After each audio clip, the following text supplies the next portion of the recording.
کا شکار کبھی نہیں ہوئے اور اس ملک میں ہر کوئی وزیر اعظم بننا چاہتا ہے مگر عوامی مسائل پر کسی کو کوئی سروکار نہیں ہے۔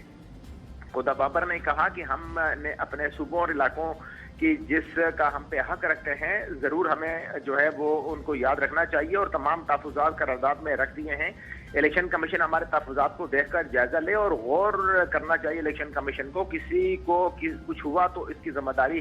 کس پر ہوگی اور بڑی سیاسی جماعتوں کے خواہشات کی تکمیل کے لیے اپنے حق سے دستبردار نہیں ہو سکتے۔ انہوں نے کہا کہ الیکشن کمیشن قرارداد پر تحفظات پر غور کرے، کل کچھ ہوا تو ذمہ داری کس پر ڈالی جائے گی اور پاکستان میں فیصلے چند بڑی سیاسی جماعتیں ہی کیا کریں گی اور کیا منتخب رکن کوئی حیثیت نہیں رکھتے۔ انہوں نے کہا کہ سیاسی مافیا مجھ سمیت کسی منتخب رکن کو پارلیمان میں آواز بلند کرنے سے نہیں روک سکتا، اور یہ کہ بڑی سیاسی جماعتیں